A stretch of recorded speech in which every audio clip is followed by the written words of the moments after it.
listening to the 23 Personnel Podcast, a Texas Tech athletics podcast where food and sports clash at the goal line. Here are your hosts, Spencer and Michael. All right, what is up, everybody? Welcome back to another episode of the 23 Personnel Podcast. I'm your host, Spencer, joined by Michael. Michael, what's up, man?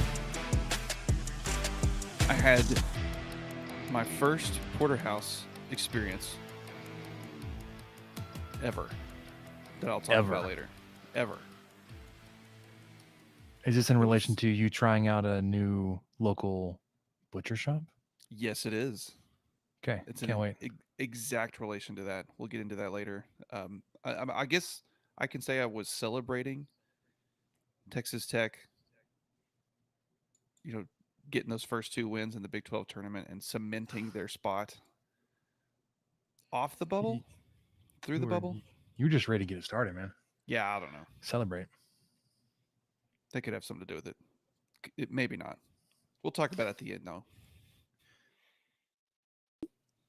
Obviously, Texas Tech is in a regional 7th straight, going to Gainesville, Florida, to take on the number 2 national seed Florida Gators. UConn is the 2 seed, Texas Tech at 3, Florida A&M at 4. We'll have a full statistical preview. Tell you why you shouldn't be worried about this weekend. Oh, all right. I didn't know that was the consensus, but I'm ready. Not a consensus. Oh, okay. You got your work cut out for you for sure. But I'll tell you where there's some opportunity there for Texas Tech to make some noise there. Michael's got some notes for you on how each team has entered into this regional. Talk about the momentum. So we're going to preview the baseball tournament. Get you going from there. We'll get you the schedule, although we only know of the proposed schedule because of weather, but game 1 is 11 a.m. Central scheduled. The rest of the weekend is TBD with the rain out there in Florida. Speaking of game times, Michael, we're going to talk about some football game times. 5 games have already been set for TV broadcasts. We'll get those to you. You've already seen them, but we'll talk about those in a little bit. And then we'll wrap up with what we learned. Short and simple tonight, right? Yeah, I'm sure we'll be done in 35 minutes. Record time. If you want to follow the fun online, on social, on Twitter. Let's be specific. At 23 Personnel. You can follow me, Spencer, at Punts Suck. Michael at Michael_LBK. Make sure you are following the Twitter account because there is a very important Pod Poll logo tournament ongoing as we speak.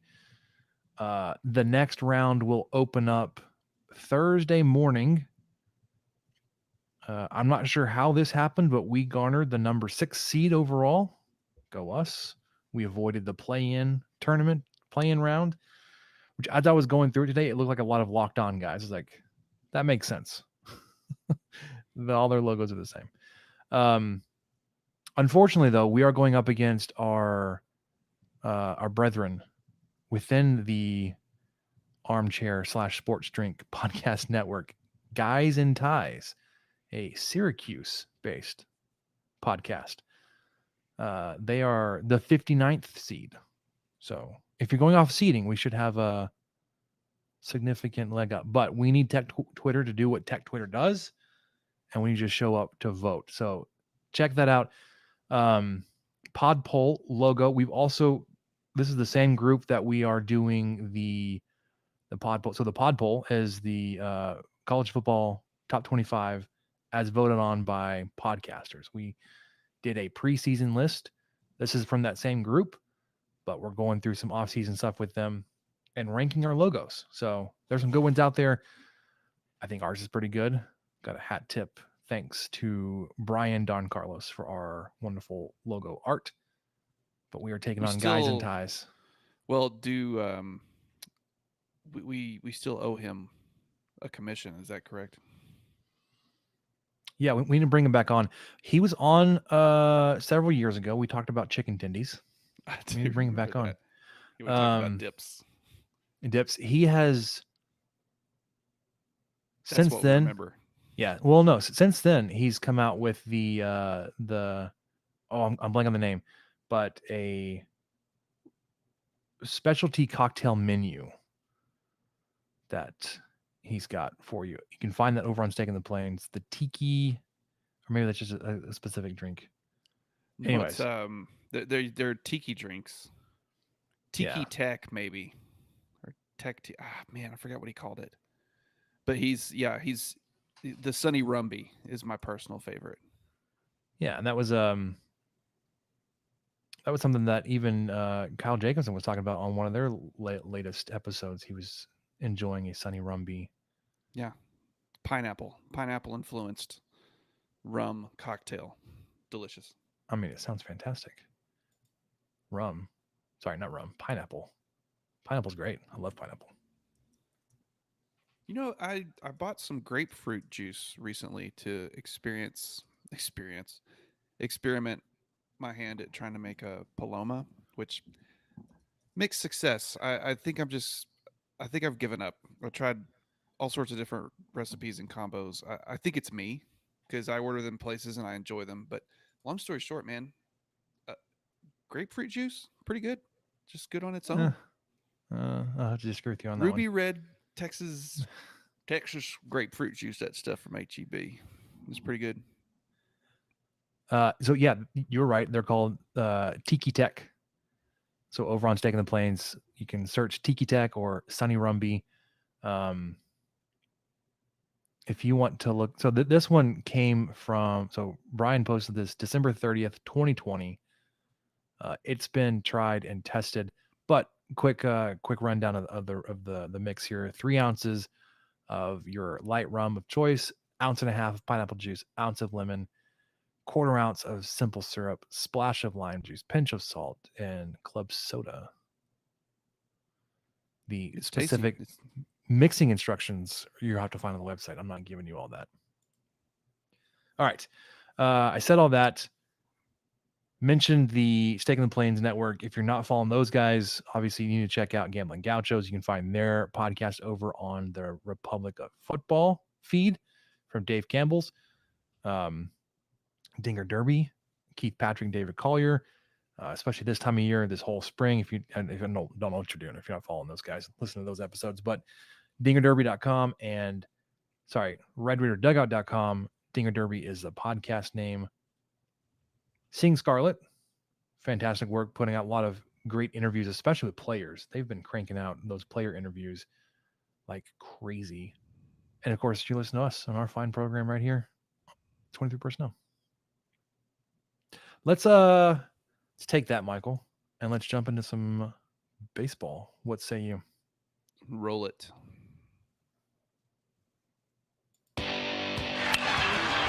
Left field, well struck. Desloney picks it up on a bounce.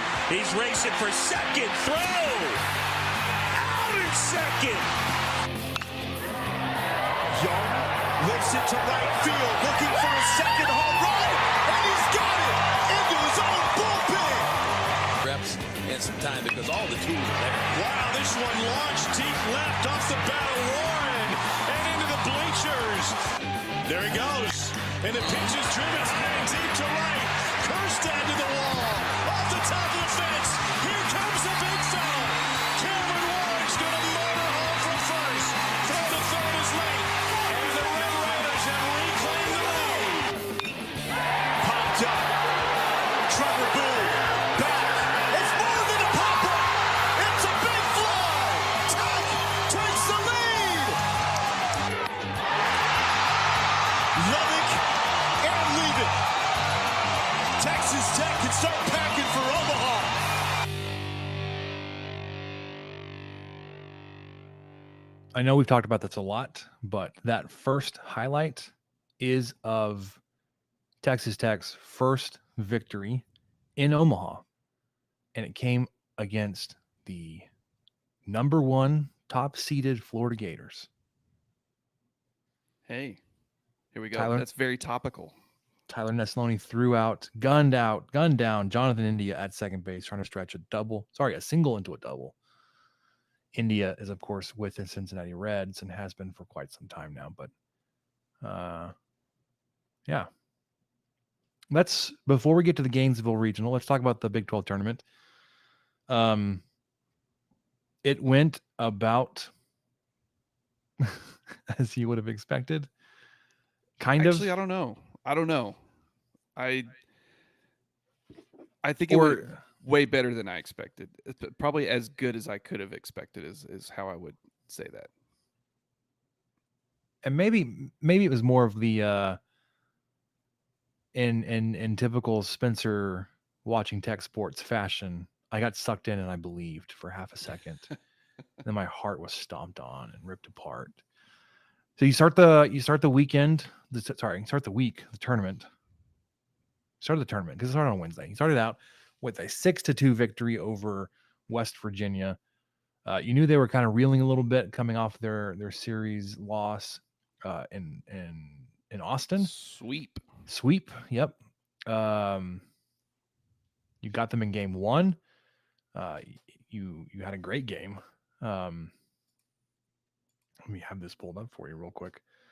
You jumped out to a 4-0 lead behind the start of Mason Molina, who got his 5th start of the year. Beckel earns his 6th save of the year. But you scored in the 2nd, 3rd, 4th, 5th, and 6th innings. You kept the pressure on them all night. Like I said, jumped out to a 4-0 lead. They got 1 run back in the bottom of the 4th, and they didn't score again to the bottom of the 7th. So at one point you were up 6-1. And that was just about it. You had 2 home runs in the night, a solo home run from Austin Green and a solo home run from Gavin Cash. Molina went 6 full innings, gave you 6 innings, 4 hits, 1 run, 3 walks to 6 strikeouts. Beckel came in for the final 3, threw 41 pitches, 2 hits, 1 run, not earned, no walks, and 4 strikeouts. So you take the first game, you move into the winner's bracket. Set you up pretty well for the rest of the weekend. You take on Oklahoma. And it was a different story, man. They jumped out to a 5-0 lead through the top of the 4th. You responded with 4 of your own in the bottom of the 4th. So you brought it within 5-4. Oklahoma got 1 in the 5th. You got 1 back in the 5th. So 6-5. Then they put up 3 in the top of the 6th. You're like, oh my gosh, can we ever just hold them? Not let them score. You did not respond in the 6th, but you did put up 2 in the 7th to get it to 9-7. 9-7. And then you did the rest of your damage there in the bottom of the 9th to walk it off 10-9. That 10th inning, Michael, was nuts for Texas. Sorry, 10th inning. The 9th inning. Because Josh Sanders was on the mound for you. And he was just mowing guys down. Like, you felt supremely confident with him out there for you. He threw the last 3 full innings, no hits, no runs, no walks, 2 strikeouts. But like it just felt like he was in command. So you get a quick top of the 9th from Oklahoma, ground out, strikeout. And then bottom of the 9th, Cash starts you off. Hits he grounds out. So first batter, 1 out. You're like, okay, man, we gotta settle this. We gotta get some guys on. Vuletic singles to left. Hudson White walks. Maxey strikes out. So you get to 2 outs. No runs have scored, but you guys got one on runners on first and second. Then you get Tracer Lopez. Singles to right. Knocks in a run. Gets you to 9-8. Flip your lineup over. Nolan Hester comes up. He singles. Knocks in Hudson White to tie the game. Gage Harrelson's up next. to he singles in the infield to load the bases, and Kevin Bazell blasts one right at the third baseman off of his glove, gets far enough away for the Tracer Lopez to come in and score from third to get you the walk-off victory, 10-9. Sitting at 2-0 in the conference tournament, you're like, man, this is a great spot to be. You started Tabor fast in game 2 here. He goes 3 2/3 innings, 4 hits, 5 runs, 3 earned, 6 walks, 2 strikeouts. Not the best start. Ethan Coombs came in, he threw 3 pitches, got you an out on a strikeout. So 3 straight strikes and gets pulled. Jacob Rogers gives you an inning, 2 hits, 1 run. It was earned and 1 strikeout. Bo Blessy gets you just a third of an inning, gets 1 out on 18 pitches. Now, the problem with this, and as it was happening, one, it looked like Jacob Rogers was doing pretty well. So it didn't make a lot, like when it happened, like why are we changing pitchers? And we get to Bo Blessy. And if you just saw the box score and saw that he walked 3 guys and only recorded 1 out, you would think like, what the hell happened? Watching it happen though, like you could almost see that it was coming. And it had it started off with nothing on Blessy's end. Like he got squeezed by the home plate ump on some borderline just pitches that just went against him. And then the wheels kind of fell off. And then it did become a command issue with Blessy.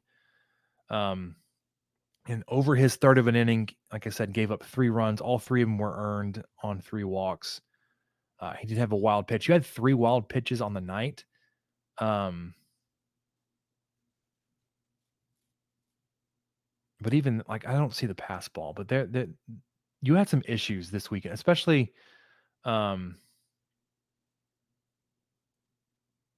what game was that? Was that the Oklahoma State game where you just had the horrendous first inning? Anyways, we'll get in the game or in the tournament. Or was it against Oklahoma? Hold on. Yeah, I hold mean on. the first inning against. Yes, it was. I mean- it was the first inning against Oklahoma. They only scored 1, and you felt like, holy crap, we avoided like disaster. They led off the top of the first with a single by Spikerman. Spikerman advanced to second on a passed ball. Pettis behind him walks on 4 straight pitches. Spikerman advances on a pass ball. Does get thrown out at home. So he went from third, and we went from second, trying to get all the way home because the ball got away from, I believe Maxey was behind the plate for this game. But then did get, he and Fast were able to get the tag, the runner out. After that, Pettis advanced to second on a pass ball. The next batter walks on 4 straight pitches. So you've thrown 8 straight balls, walked 2 guys without throwing a strike. Harris comes up, ball, and then he gets hit by a pitch. So you load the bases. Still no, like, 1 out, but the bases are loading. Sorry, I was trying to figure out where the out came from. Then you walked in a run on a 2, 4, 6, 8 pitch at bat versus McKenzie. And then you get Carmichael, their catcher, to hit into a double play to end the inning. So with all of that nonsense that happened, you leave the inning, only 1 run. You're like, holy crap, like this could be weird. This could be bad. So shaky start for Tabor Fast, gets it kind of under control. Well, I say that Oklahoma did score a bunch of runs, but you just had some weirdness between your battery, right? Your pitcher catcher combination all day was just a little off. So after Blessy, you get Ryan Free, who goes 2/3 of an inning, finishes out that inning for you on 14 pitches. So Blessy goes 18 pitches and gets 1 out. Free goes 14 pitches and gets you 2 outs. Gives up a hit, but no runs, no walks, and gets a strikeout, but does have a wild pitch of his own. Sanders comes in, throws the final 3 frames, no hits, no runs, 2 strikeouts. So Sanders went 33 pitches, 3 innings, 33 pitches. So you get to the winner side of the bracket, you're like, okay, you're feeling good. You get Friday off. You're waiting around to see who you're going to get on Saturday. Oklahoma State does take down Oklahoma, eliminates them, so you got to play them. And they just whip you, man. In that first game, they beat you 8-1. They scored 2 runs in the second, 4 in the third, 2 more in the fourth, and like that was it, man. I mean, obviously those are the 8 runs they scored. You scored only 1 run, and it was in the top of the 5th. Only managed to get 5 hits. They did all 8 of their runs on 8 hits. Zane Petty was your starter in the day, took his first loss of the season, only went 2 1/3, 6 hits, 6 runs. 5 of those were earned, 2 walks, 4 strikeouts. Brendan Lysick comes in. Haven't seen him in a while. He goes an inning in the 3rd, gives up a hit, 2 runs, both of those earned, 2 walks and a strikeout. Jace Lopez goes a 1/3 of an inning, and then Zach Erdman finishes the game with 4 full innings. No hits, no runs, 1 walk, 5 strikeouts. So you're like, okay, fine. It's kind of the nature of the beast. You just kind of, you wipe that off. You move on. You're like, okay, we got another shot at these Cowboys. And man, that 5th inning had you feeling pretty good. So going into the 5th inning, tied 0-0. It's a pretty good game. Texas Tech blasts 5, puts up a 5 spot in the 5th, man. You start off the inning, top of the lineup. Hester walks. Harrelson walks. They switch out their pitcher. Kevin Bazell comes in, singles, gets an RBI. Hester scores there, so you get it 1-0. Green fouls out. Then Cash reaches on a fielder's choice because he's sneaky fast for a big first baseman. Yeah. But on that, because he was able to stay out of the double play, a run does score and keeps the inning going. Vuletic singles on, what did he do? 2, 4, 7 straight fouls. He fouled off 7 straight pitches. And then he finally singles, gets Cash over to 3rd. And then Hudson White just absolutely destroys a baseball, puts it in the upper deck. It was like close to like 430 feet, whatever. 3-run bomb to get up 5-0, and you're feeling like, dang, that like you took advantage of Oklahoma State not being able to close out the inning with an error, or not even an error. It's a fielder's choice, but it was forced by just Cash's speed and hustle. Didn't get thrown out on what could have been. Because they shift heavily, or they have been shifting heavily. The opponents have been shifting heavily against Cash, and a lot of times, if it's not in the air, like over the fence, like he's mashing it right at the second baseman. So they figured out his tendencies. But he hits it really hard. Is able to leg it out, stay out of the double play, and keep the inning alive, and then able to put up a bunch of runs following that. What happens though is the bottom of the 8th comes around and just the wheels fall off, man. They lead off with a single, and then they have a pinch hitter come in, smokes a home run, 5-2. Like, all right, like it's fine, like it's not the end of the world. Next batter singles. This was against Coombs. Sorry, this was against Ryan Free. Coombs comes in and Just faced one guy. He reaches by an error. Beckel comes in, strikes out his first batter, and then Mendham singles. load the bases. All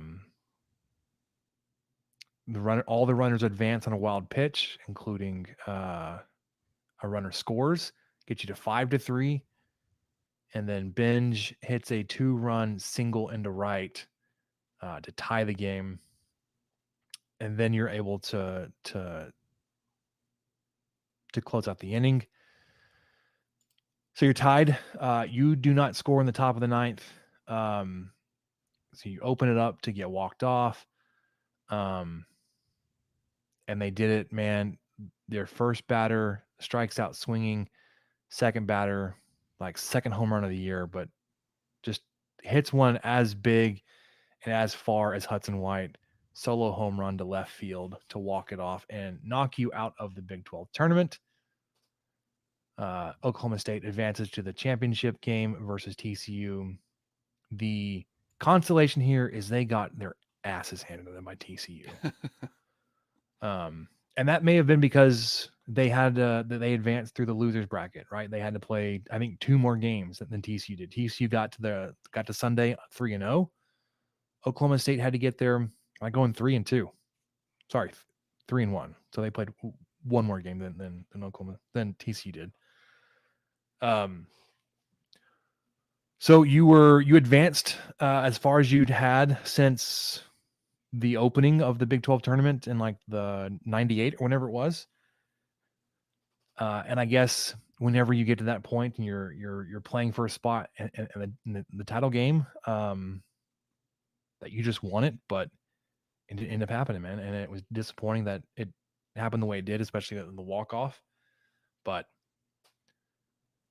or that you had, or I had allowed myself to believe once you got it 5-0, that you were in a great spot to close out that game. But then you gave up 5 and then a back-breaking, obviously, solo home run to walk it off. Yeah, I was beginning to believe too, but I also felt like to go 2-0 out of the gate, work is done. Their work is done. They did what they needed to do in the big picture. But yes, I watched most of the first game against Oklahoma State, and that just kind of felt hopeless. And you thought, okay, well, that was fun. Let's move on to the tournament. And then sure enough, like you said, they suck you back in on that second game of the doubleheader. And going into the 8th, they're up 5-0. And you think, all right, well, why don't we just win this one? Let's just go ahead and do it. Let's win this one, see what we get.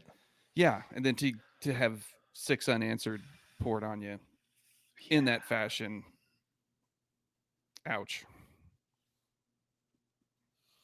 So you wrap up your season on Saturday. I said Selection Sunday. It ended up being Selection Monday, although the national seeds were selected on Sunday. Selected and announced on Sunday. So you know your top 16. You hear your name called, going to Gainesville as a 3 seed, which I thought was I thought you were probably on the edge there of being a 2 or 3, but that may have just been my my fandom here. Texas Tech as a 3 seed feels a little, I don't know. I didn't like it. You were 3 seed last year. And it ended up being the 2-3 teams, 2 and 3 teams playing for the regional championship there. Do you want to go around the regionals really quickly, and then we'll talk about Sure. I mean, I don't want to. I'm not going to give you like a preview or a prediction, but you've got an Auburn regional, which there was some controversy there, Michael. I don't know if you were following that closely enough. 14 of the top 16 RPI teams hosted are hosting a regional. So you had 2 teams outside, or 2 teams within the top 16 not host. One of them. Sorry. Yeah, one of the teams not hosting was Campbell. One of the teams, Auburn, outside of the top 16, did host.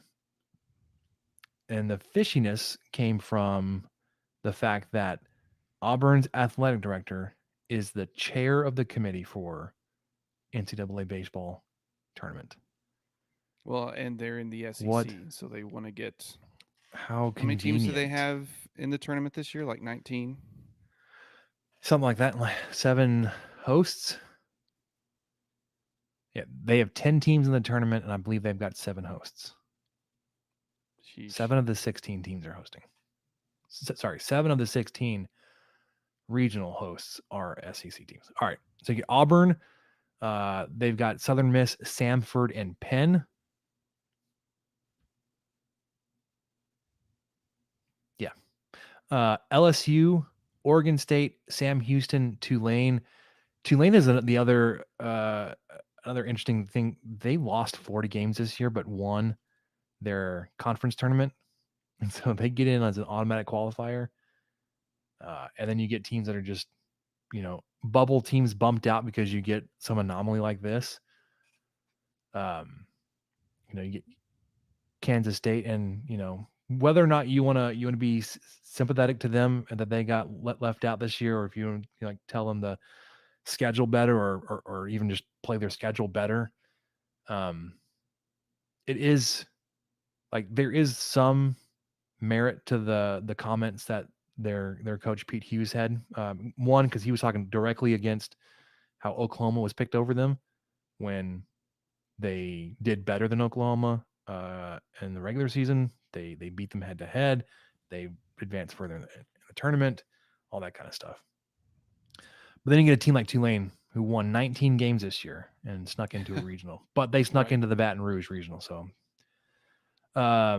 Charlottesville. So Virginia hosting Virginia, East Carolina, Oklahoma Army, Clemson hosting Clemson, Tennessee, Charlotte, and Lipscomb. The Clemson and Tennessee matchup should be pretty interesting, pretty entertaining. The other 2 teams, I don't even know anything about them, but I do know Clemson's got a really hot baseball team right now, and that was one of the areas, one of the locations Texas Tech may have landed. And Tennessee obviously was just supremely hot last year before getting knocked out in the Supers against Notre Dame. I think they lost like just a handful of 4 or 5 games until they got to the Super Regional. South Carolina hosting Campbell, NC State, and Central Connecticut. Coastal Carolina hosting Duke, UNCW, and Rider. Miami hosting Texas, Louisiana, and Maine. Fayetteville hosting TCU, Arizona, Santa Clara. That could be a really fun regional to watch. Because of obviously Arkansas being super good, and you just know that their home field advantage, their facilities there are just top notch. TCU being as hot as they are, and Arizona being a pretty good baseball school too. Talked about Gainesville, Lexington hosting West Virginia, Indiana, and Ball State. That is as much of a regional as you're probably going to get. No kidding. Those schools are probably within a couple of hours of each other. Nashville, so Vanderbilt hosting Oregon, Xavier, and Eastern Illinois. Did you see that announcement, Michael? I don't know how much you pay attention to college baseball Twitter, but the facility upgrades that they're pouring into the Vanderbilt Stadium. No, not really. It's I saw something. It's ungodly, dude. They're giving them like a second deck. They've already got like just almost the best facilities out there. But second deck, they've got like a home run deck. If you haven't seen it, I would look it up. But it's part of it's like a $3.2 billion project within their entire university system. If I read that Speaking number of- correctly, but still, Speaking of facilities, did you see kind of the cluster going on in Lexington? I think there's some big country music festival or something, and so there's no hotel Yeah. rooms they've got within an teams staying. hour. We've got teams staying on campus dorms and Yes. charging them for it. And I was trying to. I really need to tell my father-in-law who lives in Shelbyville, which is maybe an hour west of Lexington. Like, hey, get that RV plugged in. $600 a night, man. Go rent that bad boy You out. could make a killing. I've got $1,500 a night. Samantha's. If he cooks his cheesecake, it'd be like $2,000 a night. There you go. Cheesecake sounds pretty good. Samantha's her maternal family all live out in Lexington and Nicholasville. There we you were out go. there See? last May, but They need to just a few minutes away. away. Yeah, just a few minutes away from campus. We actually drove through campus, drove around campus, just on our just traveling to get to different things. We just drove right through it. Mountaineers fans are lovely people. I'm sure they're going to do great. You could just host them only. Stanford hosting A&M, Texas A&M, Cal State, Fullerton, So only San Jose fans. State. You could Gosh. only. There would only be fans there. Sorry. Go ahead. Stillwater, Oklahoma State hosting Dallas Baptist, Washington, Oral Roberts. Dallas Baptist was one of the other teams that was on the bubble, if you will, for hosting. Although I thought it was a long shot, unlikely because of their facilities, man. Their stadium holds like 1,500, 1,800 people. Now they've got a lot of grass, in the outfield, outside the outfield fence that you can put some chairs on. And it's a good looking facility, but it's just really small. So I was like, there's no way they're going to put a regional there. No, they're going to Oklahoma State because they've got just a $75 million new stadium to fill out. Terre Haute, Indiana State hosting Iowa, North Carolina, and Wright State. Alabama is hosting Boston College, Troy, and Nichols. Wake Forest, one of the other hottest teams out there, hosting Maryland, Northeastern, and George Mason. So 47-10. Holy crap, Wake Forest. Yeah. Indiana State's 42-15. So like another team I haven't heard of. Iowa, they went on a tear after you beat them 42-14 on the season. Northeastern 44-14. Like they're like a lot of these teams, Texas Tech was talking about like we need to get to 40 wins. I mean, Dallas Baptist 45 wins, Oral Roberts 46 wins. A lot of games won. Florida and UConn, we'll talk about them. They were in they're in our regional. Florida's 144, UConn's 143. A lot of 40 game winners if you look around. So with that, let's jump into the regional. Obviously, it's going to be Florida as the number one, as a 1 seed, number 2 national seed. But in the regional, they're 1, UConn 2, Texas Tech 3, Florida A&M, the Rattlers 4, and very easily the worst team in the regional. It's not even close. Yes. It's not like they're competing with whatever. No. They're and just about every statistical category I pulled, they were last. And there's a reason why they weren't last in the 2 categories that they weren't. So batting average. Texas Tech actually has the best batting average of the 4 teams. Then UConn, Florida A&M in that order. Slugging percentage, Florida takes first, then Tech, UConn, Florida A&M.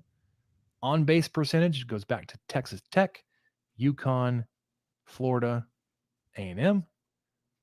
Then OPS, so just adding these 2 up, Florida takes first because they had such a huge lead on the slugging percentage. They slug .557. So they're first. They're 6th in the country with that. Texas Tech, 2nd in the regional, slugging .519. So there's a huge jump there. UConn .492, and then Florida A&M .480. So OPS, Florida's first .954, Texas Tech second .936, UConn third .907. Huge drop. Florida A&M .866. Texas Tech scored the most runs out of any team in this regional at 510. Florida .484, UConn .463, A&M .447. Florida though, they mashed, dude. They hit a bunch of home runs. Obviously, that's going to elevate their slugging percentage. They hit 119 home runs this year, man. Good for 3rd in the country. Texas Tech was 2nd at 90. 2nd in the regional. 36th in the country with 90. UConn 77. Florida A&M 69. Nice. And then stolen bases. UConn. This is where UConn finally takes an advantage here within the regional. They are 118 of 142 stolen bases. So they're right up there around like Dallas Baptist, TCU, and West Virginia in that kind of realm of teams that just can run. Then it's Florida, 58 of 71. Florida A&M, 44 of 58. So they're one offensive statistical category that I looked at that Florida A&M was not last because Texas Tech is 28 of 35. Dead last. At least By a within the long regional. shot. Yeah. 23 fewer stolen base attempts than A&M. Half as many stolen base attempts as Florida, who is in second place. And then half again. So what's that? 25% of what UConn attempted. Almost exactly. I can do math. Look at that. 35 of 142. So offensively, it's a 2-horse race, man. It's you and Florida, right? You have the batting average, you have on base percentage, and you have runs scored. They have slugging percentage, OPS, and home runs. UConn is taking most of those statistical category. They're second in batting average and second on base, but the other, they got they've got 4 of those. They're third best in the regional. And then stolen bases, obviously, where they do their damage. Defensively, team ERA. This is where things flip around defensively. UConn is going to be the team that's going to take the advantage here. They are first in team ERA within the conference, within their division, within the regional. I'm going to get the word right eventually. They're 56th. What kind of surprised me? So teams 1, 2, and 3 here, team ERA, are within 9 spots of each other nationally. UConn team ERA of 4.84 take first in the regional. Florida at 4.87, so just behind UConn. They were 61st in the country. Texas Tech 5.01, 65th. Florida A&M, Michael, their team ERA for the season 6.99, almost 2 full runs lower than Texas Tech at third. But not 7. No, not 7. There. And if Texas Tech could have shaved off 0.02 of an ERA, they could have been in the 4s. But here we are. Whip. Florida takes the lead here, 141. They're 49th in the country, first in the regional. Then UConn 150, Texas Tech 152. They were actually 81st and 88th in the country in terms of whip. And then Florida A&M 263rd at 187. Double plays. It took me a second to figure out as I was putting all this together. Florida's actually terrible at turning double plays. They've turned 27 all year. And then I realized, because I did double plays first and then whip. I was like, oh, it's because they don't let anybody on base. They're 49th best whip, and then like 49th worst double plays. Turn 27 because they don't let anybody on base. UConn is first in the regional. They've turned 49 double plays. Texas Tech's turned 45. Florida A&M 31, and then Florida. And then fielding percentage, it goes UConn, Florida, Texas Tech, and Florida A&M. Surprisingly, as bad as Texas Tech's fielding percentage was all year, we talked about it a lot. There's a team that was worse. There are lots of teams that were worse than Texas Tech, but even within the regional. So, of these 4 categories, Florida A&M was last in 3 of the 4, only beating out Florida for number of double plays because Florida just doesn't let a lot of guys on base. And then they were last in 1, 2, 3, 4, 5, 6 of the 7 offensive categories, only because Texas Tech attempted fewer stolen bases. So Florida A&M is terrible. However, I would love to see them take down. Shut up, phone. Would love to see them take down Florida and get them in the 1-0 game. Well, on Saturday. They're kind of coming in hot a little bit. I looked into, how does a 29 and 28 team win their respective tournament, and they ended up beating the number 1 seed in the Southwestern Athletic Conference, in the SWAC. The number 1 seed was the Alabama State Hornets, who Fantastic mascot. yes, who finished with a 40-18 record. They Ooh, were 26-4 in conference play. yeah, they were 26-4 in conference. So they've just been steamrolling people all year. And then they stumble into little old Florida A&M. What's interesting with the SWAC, I don't know if they did this for every team or what, but definitely played 2 series with Florida A&M. So Alabama State swept Florida A&M early on. Then right before the tournament, Alabama State lost game 1 in their second series against Florida A&M. And they let's see. Yeah, they lost it 5-4 in 14 innings.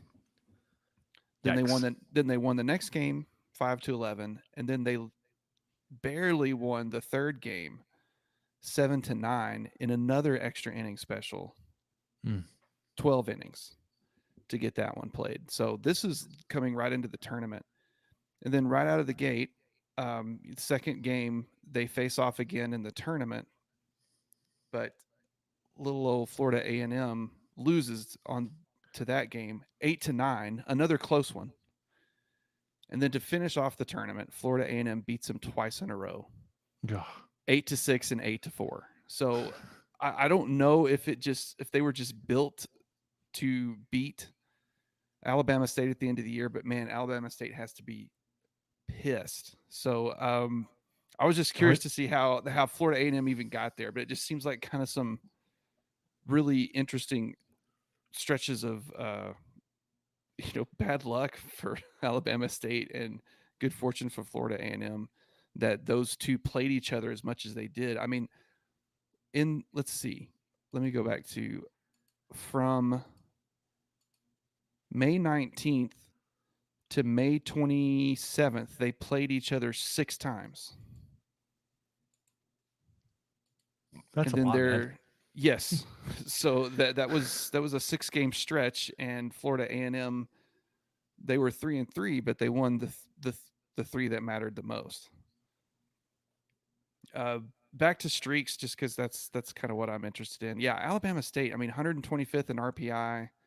That's not awesome, but yeah, they still won 41 games into the year. They've just got to be kicking themselves after that Florida A&M tournament. So hopefully Florida A&M's luck has run out. They don't seem to be a very great team, but they seem to have just had the Hornets' absolute number there at the end of the season. Florida, they are rolling in pretty hot. Won 7 of their last 9 games, including a sweep against Vanderbilt. And then they went 1-1 against them in the SEC tourney. They did lose the championship, I believe, to Vanderbilt, if I'm right on that. I think they did. So yeah, they took them to the championship and then lost 6-11. They are. Sorry, I was gonna say Florida 30-6 at home this season. Ooh. Yeah, and we're playing in their house. But got to get through UConn first, at the very least. And as you mentioned, UConn's a really tough defensive team. We'll see if the defense travels, much like they talk about in football, if it does or not. But they're not really on much of a hot streak currently. They didn't win the Big East tourney. They dropped out after going 3-2, but they were 10-2 going into the tournament. So maybe they kind of took their foot off the pedal a little bit in the tourney, weren't that worried about it, kind of pulled a Tadlock or something, but they still won 3 games in their tournament. But yeah, 10-2 before that, so on a pretty good streak coming into it. A lot of games were canceled though, so I don't know if it was weather or what, but you go through their schedule, and May 16th game against Rhode Island was canceled. Long Island was canceled on May 9th. The third game against Villanova was canceled on a Sunday, April 30th. Brown University canceled April 26th. So they had like 5 games canceled in the last month. That could have helped them or could have hurt them. Who knows? So I'm looking at the Florida schedule, and I know you're just going through the UConn schedule. They are the results, like I wouldn't say they're surprising. They're fascinating to me. They've got like when they win big. Like they've got a lot of shortened games. With like Charleston Southern 16-2, 13-3, 8-0. Then they lose to South Florida, and they jump back, and they whip up on Cincinnati 13-6, and then a run rolled 13-3. Second game 13-7. They scored 13 runs 3 times against Cincinnati. And they beat Jacksonville 18-8, and then lose to Jacksonville 10-8. They win the series against they had a non-conference series against Miami. They win that 2-1 with a run rolled shortened last game. Florida Atlantic 18-11, 11-0. Siena 3-2, 11-0, 12-2. 2 of those were run rules. He took the series against Alabama. They took a 1 game, it took 1 game from Florida State. Sorry, they played 1 game. They won it. They swept Ole Miss at Ole Miss. They lost game 1 versus Auburn 10-1, but then won 12-5, 17-8. They took 2 of 3 from Tennessee at Tennessee. They played Florida State a bunch. Their second game was postponed, and they won their third one 5-3. They took the series against Georgia, 11-13. They lost the first game, and they won game 2 2-1, and then won 11-6. They did play Florida A&M already 17-7. They got swept by South Carolina in Columbia, wherever that is. They got run rolled in game 1, which is fascinating. It baffles me, man. They're like really, really good most of the time. Yes. Well, and I think you mentioned it, I don't remember, but yeah, they did run rule Florida A&M. So they have played them this year. And then also they beat Bethune-Cookman 8-4 on a midweek game. And that is who Florida A&M beat to win the SWAC tournament 9-6. So there's some commonality there, but I don't know if there's really that much to read into. But yeah, the direct matchup was a run rule midweek matchup. But I'm obviously concerned about Florida. I am more concerned about you. I felt pretty good about them. And then I think defensively they're going to be an issue, and hopefully our bats can find something. And even if they do find something, they may not be able to make it to base. I don't know. These guys look pretty good defensively. So I feel still, I've been worried about Florida the whole time. I feel better about Florida A&M, and I feel worse about UConn. So I guess I'm about the same. It's going to be a pretty good regional. I feel pretty good against UConn. I'm trying to get to their stats here really quickly. They've got it in a PDF, and that's just so stupid. Like, why do you put your...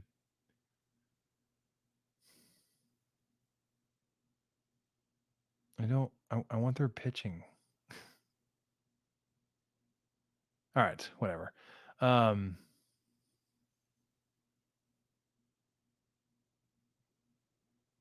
Their starter in terms of like most innings pitched, which I would assume would be a starter, Stephen Quigley, 475. Next guy is Andrew Sears, 624. These are ERAs. Co Garrett. So I would assume you'd see Quigley unless they pitch backwards. And I want to talk about Texas Tech's pitching rotation or some strategy there, because Kyle spoke some sense to my heart, and I want to talk about that. I didn't hear how the discussion went with Tech Hoops guy who's a statistical fanatic. Quigley, who you may see in game 1, 72 innings pitched, 475s, 4-2 on the year. Opponents are batting 263 against him. It's not good, Bob. Well, it's not good for him. It's good for opponents.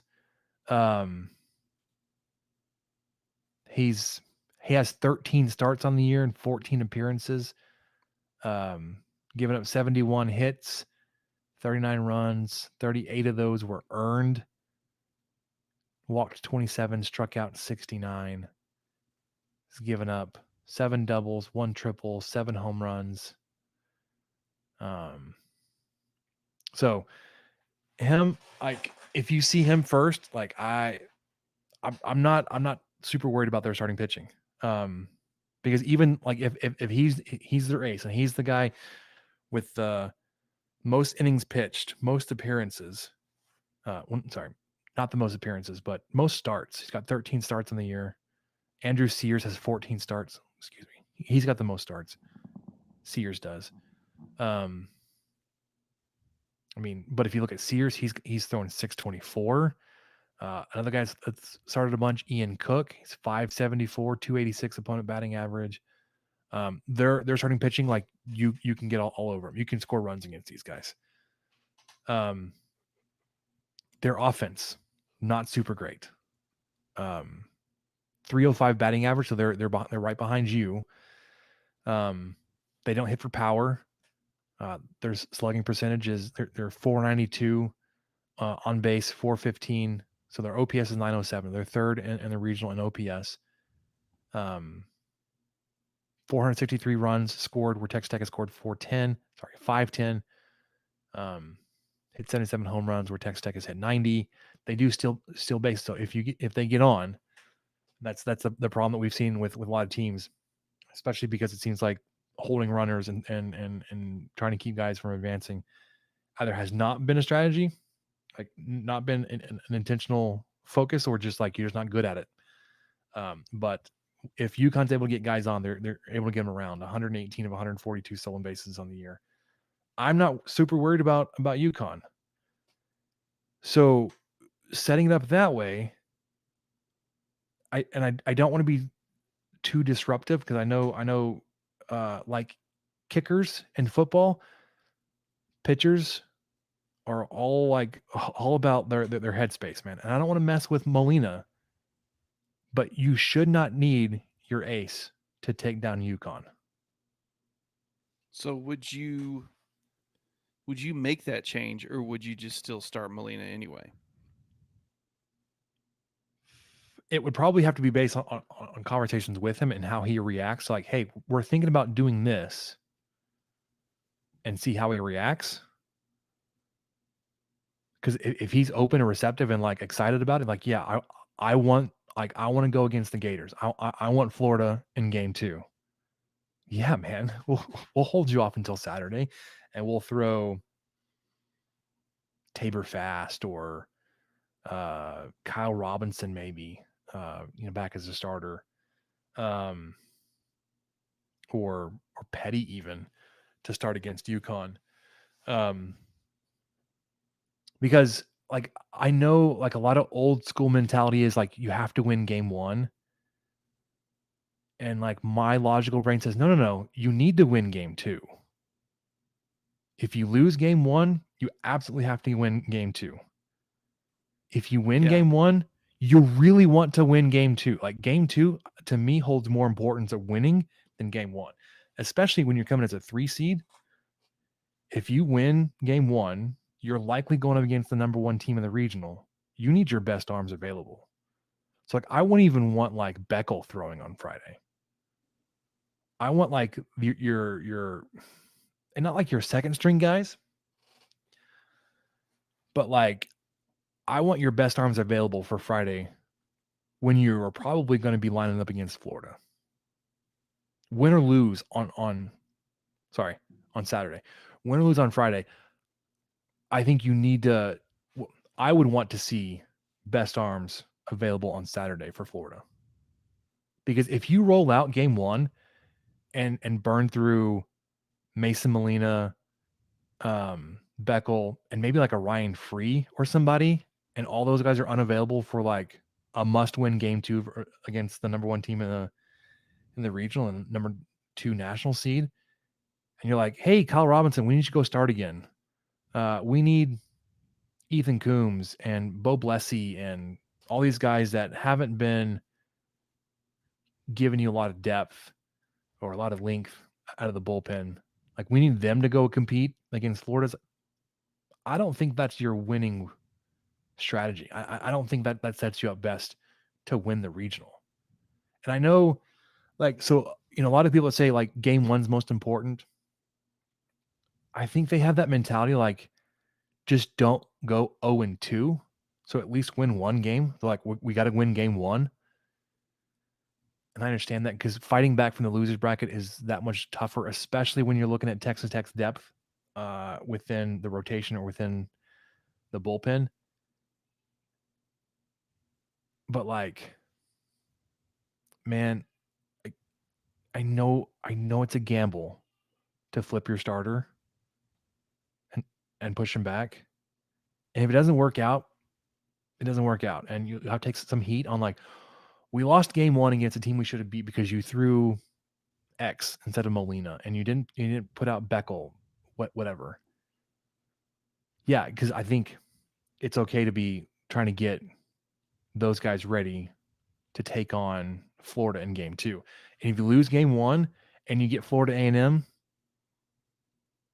great. Like, I think you got a really good shot to bounce back and not need to take Molina. But the problem is, at that point, he's going to be off by 2 days now, at least. This is before even like weather plays a role in this weekend. And is that going to be an issue? Like, if he's supposed to throw on Friday and he's still sitting there on Sunday and hasn't thrown yet, and you're in a delay or whatever, and you need this game against, let's say, UConn to then get back against Florida or however it's going to shake out with everybody else playing. Like, is that going to be an issue? Is there going to be a scenario where he ends up not even pitching at all because you tried to bump him back, and then things got out of hand, and like it just didn't, like, he wasn't ever ready to come back, and then like you get eliminated from the regional without throwing your best arms because you're trying to save him for a scenario that never ended up materializing. I don't know. And that kind of heat would take a lot of confidence to want to face and be like, I'd be okay to take that on. I would assume Tadlock would have the confidence to do that. But I also know Tadlock is old. That I hate it, but I think we'll probably see Molina and Beckel against UConn. Yeah, because that's who's been starting your series, and that's just how we do it. Yeah, and I yeah, would love to see one. Okay. Friday, high of 86, partly cloudy, 23% chance of showers. Saturday, high of 83, PM thunderstorms, 42% chance of rain. Sunday, high of 85, scattered thunderstorms, 49% chance. And Monday, 87, mostly sunny, 24%.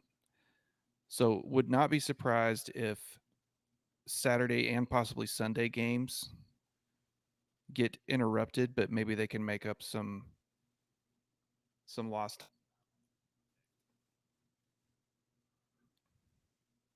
Yeah, I don't know. That's the risk. That's the risk you take going to Florida in June, or Lubbock in late May, apparently, the way things have been here lately. Almost 3 inches of rain on Sunday night, Spencer. Insane. 2.8 inches. We've gotten so much rain Sunday, and then so much rain. Monday morning. That was a very happy Memorial Day surprise. 2.8 inches of rain. Crazy. So I'm going to leave it in the Discord because it was a private conversation, but just there is a roster limit to how many guys you can take with you to a regional at 27. And we saw some guys like right after the Big 12 conference. It came out that they were playing with other teams when that's what they do over the summer. We saw Jarrett Curtis playing with the summer team. We saw Ryan Brome had moved on.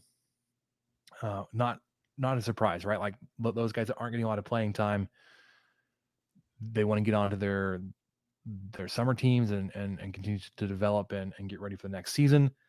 If they're not being utilized by their college teams. But there was a handful of pitchers that I just saw that aren't making the trip, and I was a little surprised about a couple of them.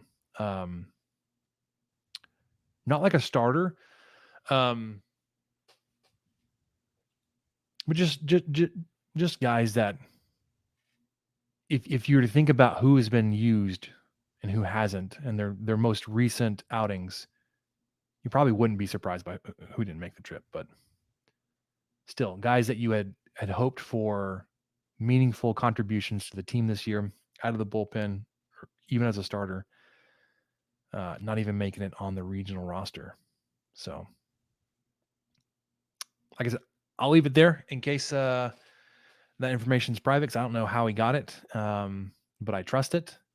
I trust him and his sources. So, yeah, I'll let him break that or share that news if and when it's appropriate. So, predictions, Michael. Do you want to predict some games, at least the first two games? Because that's about all you know of that you may get. I do think let's go.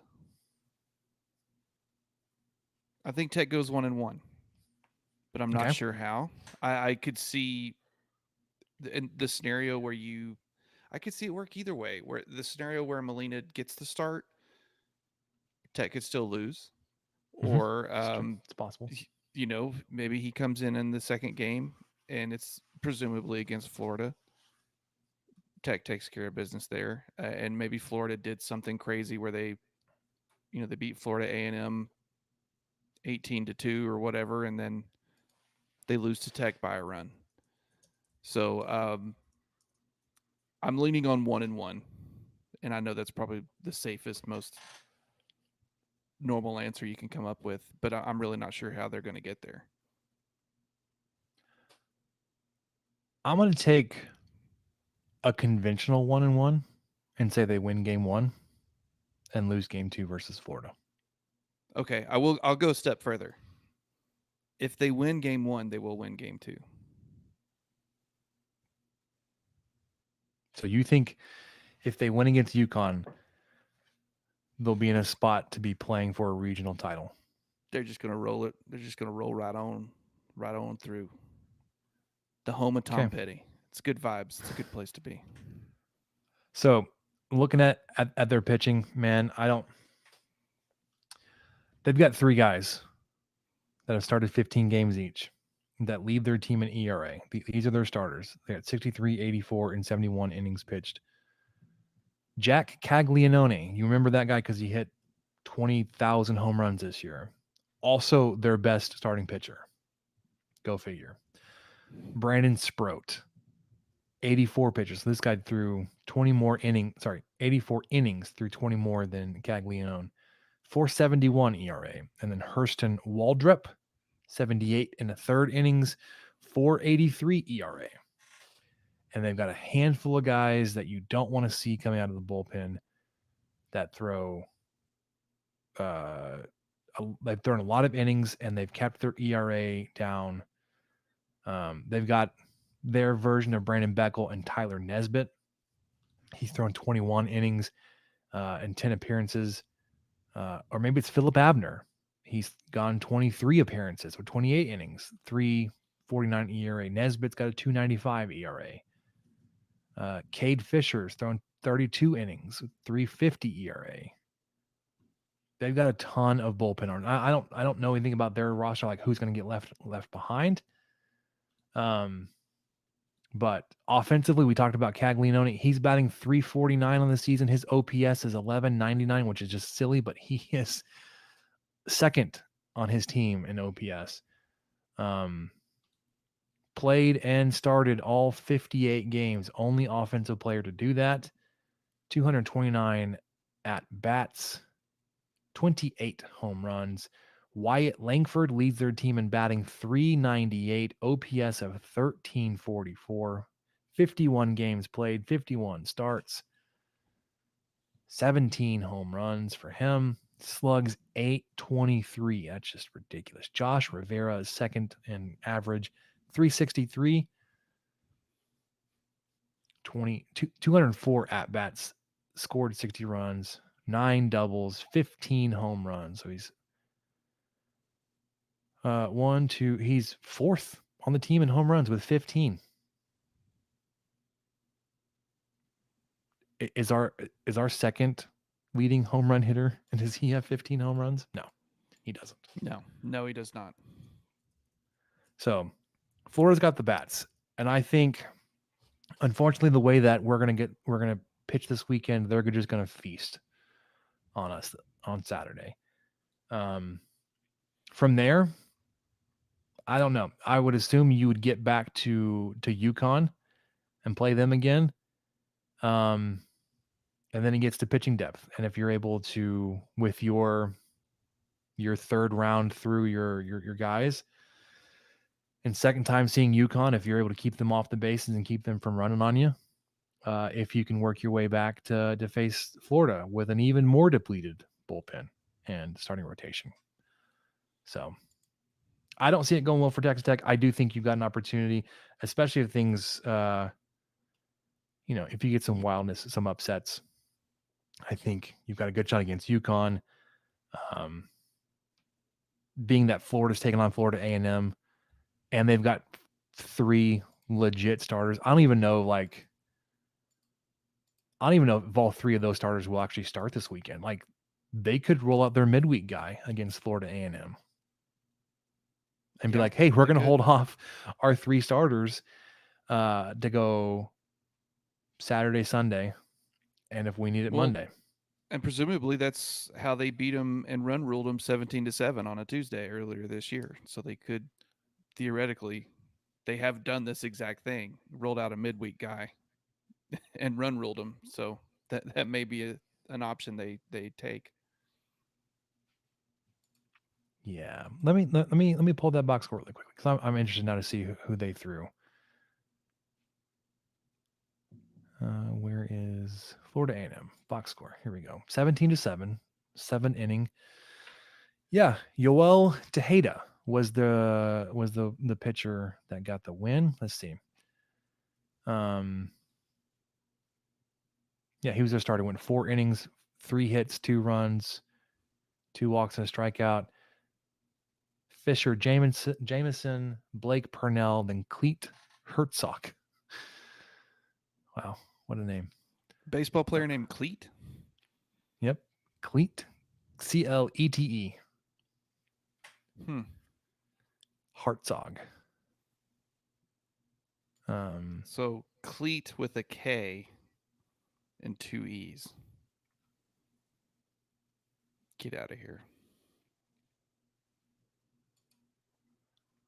Let's see. Their Friday guy has actually been Sproat. Let me see. Let me double check that. Spot check that. Nope. Well, their first starter against Kentucky was Hurston Waldrop. If you go back a weekend against Vanderbilt, it was Sproat.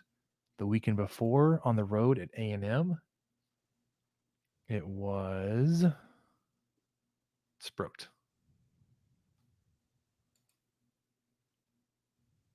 Against Missouri. Let's see. It was Sproat. So it looks like Sproat is their their Friday guy.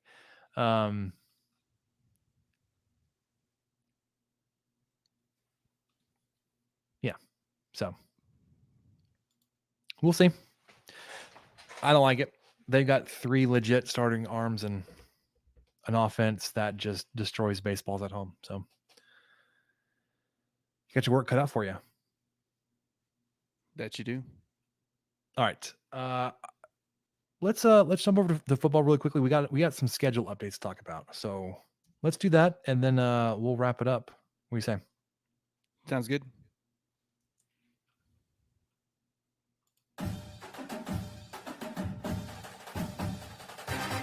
Chubb keeps it himself. Made two guys miss. Touchdown! To now the end zone. Picked off, and it's picked off. Pick six. Jeffers. Schlager able to escape. And then picked off. Back-to-back turnovers, and Waters running the other way. 20, Back down the 10. sideline. Touchdown. Pick six. 70 yards. Marquise Waters. Play fake. Finds Tharp again, and he's in the end zone for his first collegiate touchdown. The deep ball down the middle, and it's caught. Touchdown, Texas Tech. Miles Price, 39 yards for the score. Great action, Purdy. Intercepted. Picked off at the 20-yard line. Smith to throw again. Has a man downfield, and Texas Tech finds the end zone. It's McLean Mannix. Brooks to the left side, to the 5, touchdown, Red Raiders. Smith, buying a little time, throwing to the back of the end zone, caught, touchdown. Tied at 38, 3 seconds to go, 62-yard try. Garibay has his foot into it. It may be long enough. It is good! It is good! It is good! Jonathan Garibay has won the game with a 62-yard field goal! Oh my God, can you believe that? Woo! All right, so we saw recently, is it today? I don't know. That Texas Tech had 5 of their 12 football games, their kickoff times set. And I don't know if I knew this beforehand. That game at Wyoming going to be on CBS. I didn't know that either. I mean, 3 of these 5 games are on broadcast network television. Yeah, so you got your first 3 games set: Wyoming, Oregon, Tarleton State. Tarleton State being 6 p.m. kick on ESPN Plus. Not a surprise. But so these 5 games are all night games. You get a 6:30 Yes. at Wyoming. That'll be 6:30 Central on CBS. Your home opener versus Oregon, 6 p.m. on Fox. Tarleton State the week after, 6 p.m. on ESPN Plus. November 2nd, home versus TCU, That's a Thursday. Thursday, 6 p.m. FS1. And then weekend of Thanksgiving, the 24th, at Texas, 6:30 on ABC. So of those 5 night games, you do not repeat on a carrier. CBS, Fox, ESPN Plus, FS1, maybe count that as a duplicate, and they're both Fox, and then ABC. Thoughts on that, Michael? That you get 5 games right off the bat, like that you know of right now that are going to be night games. Absolutely love it. I'm also afraid that we're about to get 7-11 a.m.s, but that's fine. If we get these, I'll be happy. There's got to They be a couple of 2:30s in there somewhere. Well, and you think that with ESPN Plus in the picture, because who else is coming to Lubbock? Houston, Houston's coming. Kansas State, Yes. UCF. So That November those 18th could draw some eyes, though, because of the new, Houston maybe not so much, but UCF could draw some eyes just because it's a new matchup, new Big 12 opponent and everything. But I just think with ESPN Plus being in the picture on those, as much as Kansas State fans and Texas Tech fans are going to be watching that game, there's going to be enough big wigs at the networks to say that, yeah, well, we're not going to put it on ESPN we're going to put it on ESPN Plus, because that's kind of been the pattern for Texas Tech, Kansas State showdowns. But if that's the case, then they have a lot more options on kickoff time. that's what I was trying to get to, and then I kept sidetracking myself. No, I know I said this before, and I know it's May, and my opinion may change. I still really like this home schedule. Sorry, I like the whole schedule. I do. Wyoming, it's an interesting opponent, and you open on the road, which gives it just that little bit of extra interest there. You're hosting Oregon, big name, big program, but you get them at home. It's fantastic. Tarleton State, I wish we could avoid these kind of games, but whatever. Open conference play on the road at West Virginia. I ain't scared of Neil Brown. Home versus Houston. I don't love seeing Donovan Smith back in Lubbock, but I ain't scared. Oh, that's another storyline I kind of neglected. Yeah. Cincinnati head baseball coach just resigned just before coming to the Big 12. He had some staff members get caught up in some kind of controversy, but okay. So Houston, then you're on the road at Baylor, October 7th. That one could be a good middle of the afternoon game.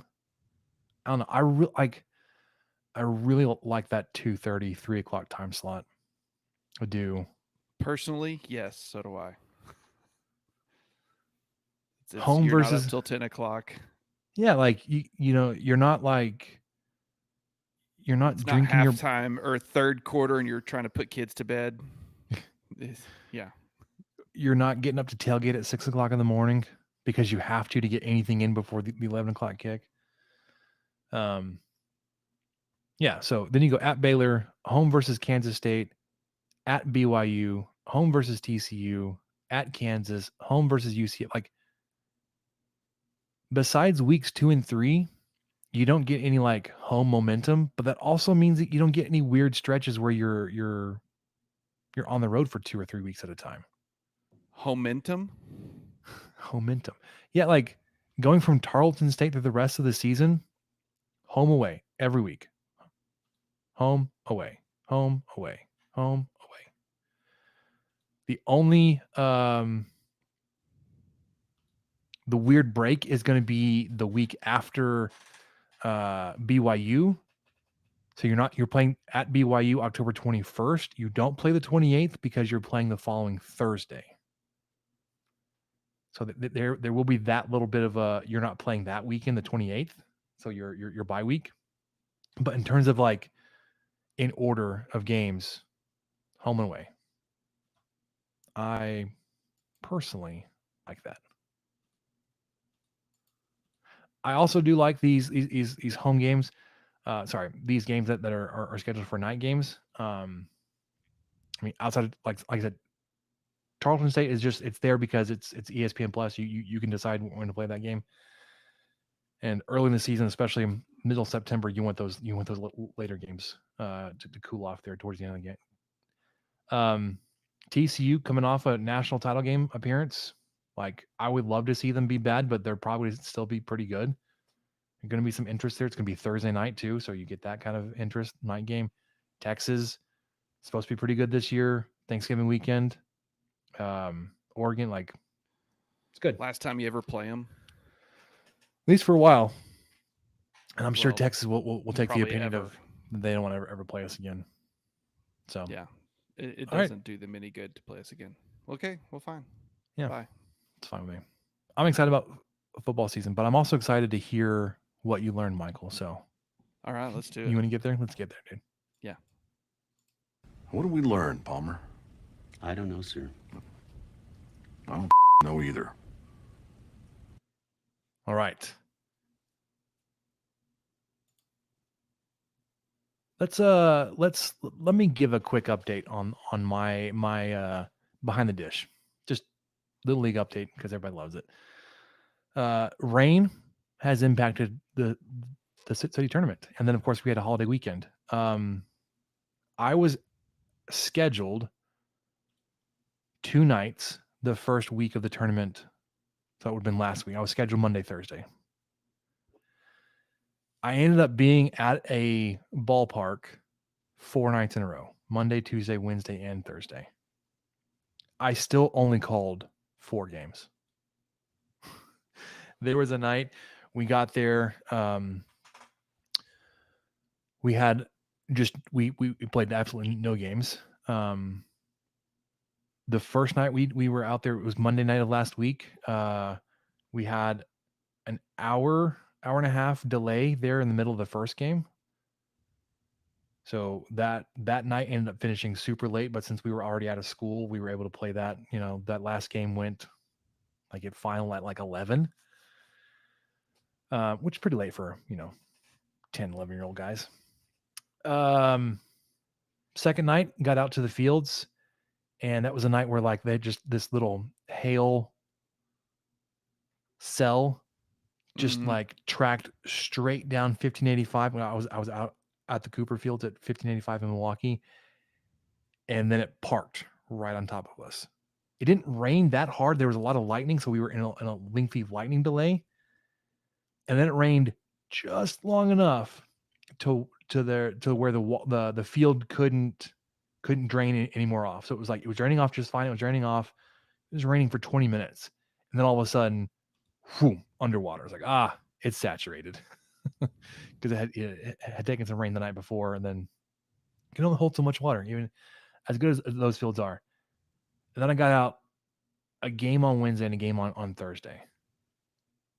So I don't know. It's been fun. These teams are really, really good. Obviously, if they're in the city tournament.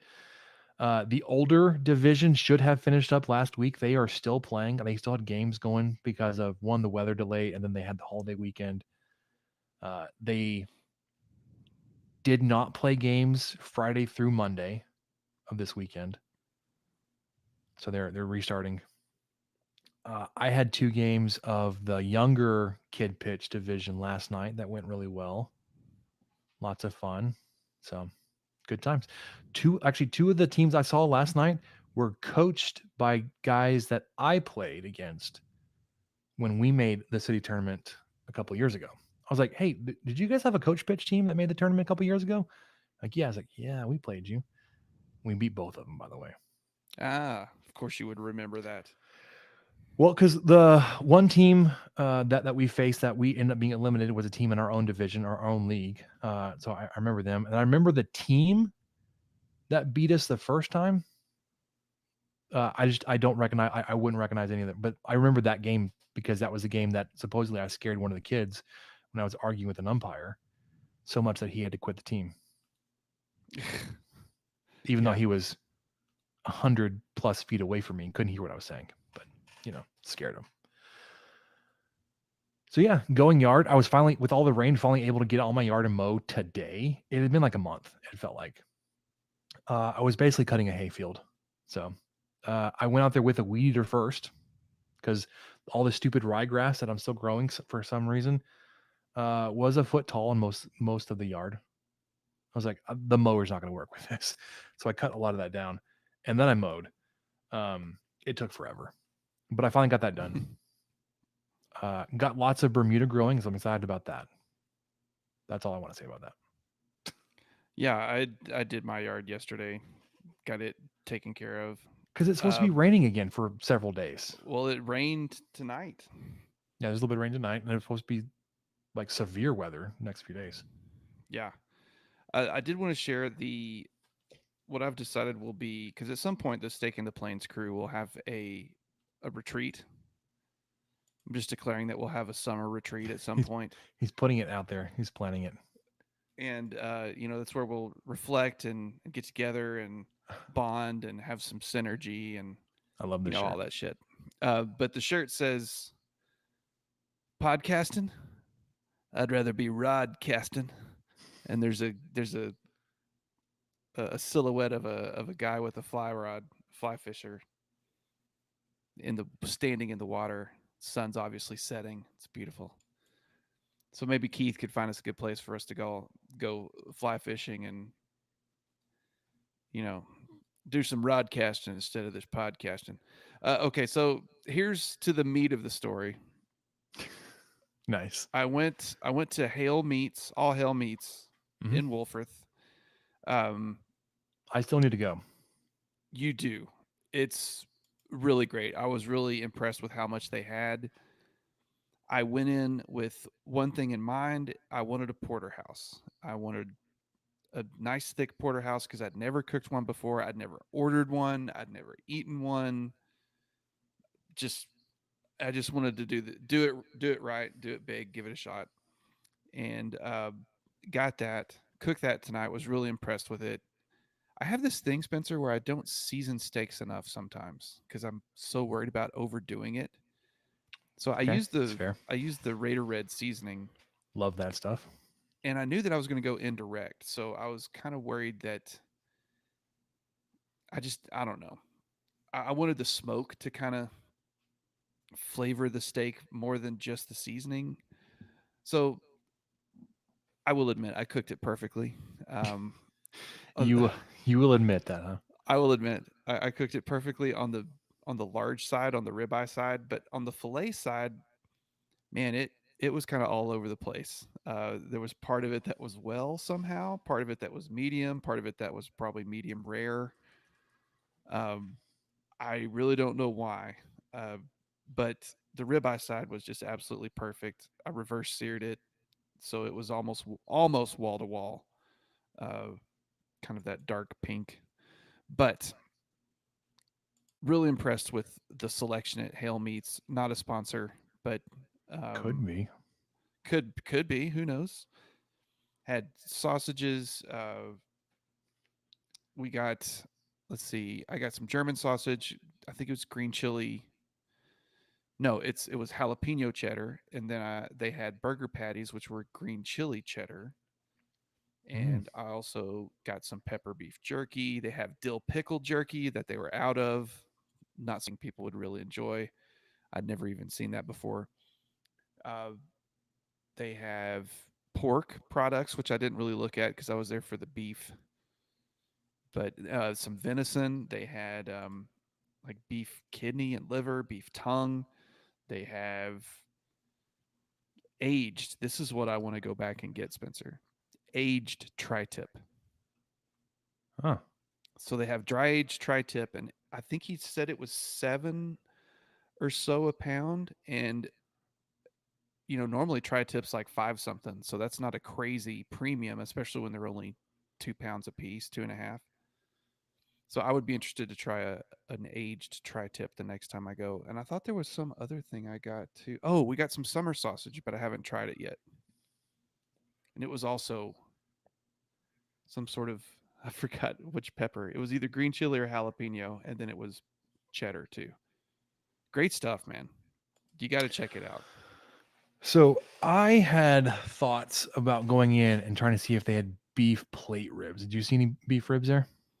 Yes, they do have plate ribs. I was thinking about getting some of that. Maybe trying some sausage. I typically do get sausage. And I can't remember what else I had in mind to go scope out. Maybe ground beef or like hamburgers. Yes, they do. Yeah, they have, like I said, they have pattied burgers. They also have just hamburger meat.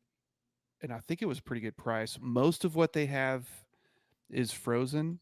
They do have some fresh, like they had some fresh sausage and some fresh steaks and stuff.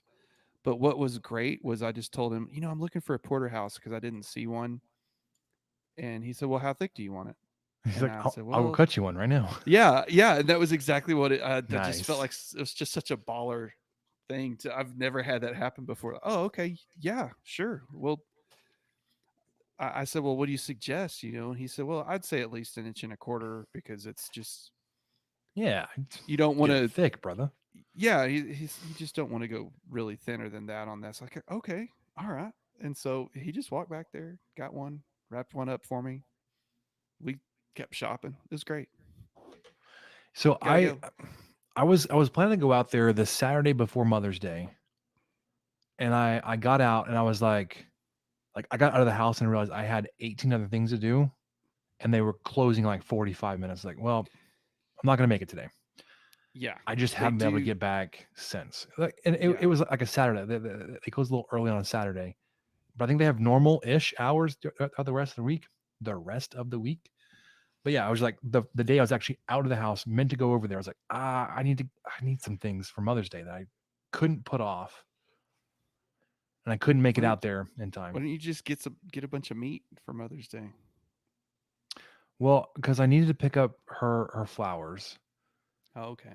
And my florist of choice is my sister-in-law, and she was like, I'm trying to pack up and head home like right now. I was like, I'm on my way. Please keep the door open. Yeah. Don't worry about sending a delivery driver out here. You don't need to do that. I'm already coming out of the house. So I went to go pick up her flowers, and I was like, all right, I'm leaving the florist shop. It is 2:48. It is a 10-minute drive from the florist shop to All Hail Meats. I could make it, but I would be that guy. I was like, I'm not going to be that guy that walks in the door seconds before they're trying to close. But I do want to go. I got some things I want to go look at. I may also see if they'll do a bone-in ribeye. That also sounds really good. I think they had some in the window. I don't much care for like the tomahawk where you get like a foot long of bone. Like, even if you just like, if it's the same size as the steak, just cut. I don't know, man. I don't know. Okay. I want to wrap it up with one of the things I learned, and it's something they don't teach you. They don't tell you about when you have kids, Michael. I don't know if it's the same thing with you, like with one, because it's certainly been compounding as ours are getting older, but especially with our toddler, you can't get anything done, man. You just can't get anything done. You try to clean, but somebody always needs you for something, and it's always an emergency. It needs to happen right now. If you do get a few seconds to clean, you turn around and they've completely undone everything you just did. Mm-hmm. Like, you will clean their room, and then you'll come out and like, okay, now I'm going to straighten up the living room. Now that all the toys are out of here. And then you inevitably find like, oh, here's a book. It needs to go back to the room. You walk over to the room, and the room is like an explosion went off. Like, great. So glad I just cleaned this up. Yes. And then you help them with that. And then just like toys will slowly migrate out of the living room. It's like, this is not where your stuff belongs. And then that room's a mess. And you're like, well, now dishes are piling up. And I gotta go deal with that. And then you turn around from doing dishes, like the living room's a disaster again. It's like, what do I do, man? I'm sure somebody said something. Especially with three. Well, I mean, one of them's not really making any messes right now, but except in her diaper. Well, sure. How she contributes to it is she's most needy of our attention. Mm-hmm. Like, we could put her down, but it's then a crap. She's like, okay, will she stay asleep? Will the boys let her sleep? Will she transition from our arm to the bassinet or to the crib or whatever, to the couch with the little circular pillow that she's a great baby, super happy. Also want to keep her asleep when she's sleeping. Oh yes. That goes with all of them at all ages. That's what we've been learning, because we're going out of town tomorrow, and we're having our builder's warranty team. They're going to be working in our house tomorrow, like all day tomorrow and all day Friday. So we want to have it clean. Also, because they're doing a lot of drywall work, we like put up as much stuff that won't just be covered in drywall dust. And it's like, it's been a battle trying to clean up and get it ready and cleared off. To clean it first and then to keep it clean. It's like, boys, like, color, play outside, do something. Because the older ones is out of school now too. It's like, get off the Switch, man. Do something. Entertain your brother. We need you guys entertained somewhere else so we can clean something, or we can keep something clean. This is what I'm learning about kids. As the toddler is getting old enough that he doesn't listen. He does whatever the heck he wants to do. 8-year-old is nothing but some sarcasm and snark and attitude. Like, you're 8, man. Anyways, tone it down. That'll do it for us on the 23 Personnel Podcast. I hope I haven't dissuaded anybody from having a second or third child. It's doable. You just have to lower your standards for what's acceptable in terms of mess, cleanliness, at least for a while. Looking forward to the Gainesville Regional. I think Texas Tech can do some damage. They got to have some things go their way. Yeah, we'll see how it goes, and we'll get you into the offseason, hopefully not this weekend, but soon, for Michael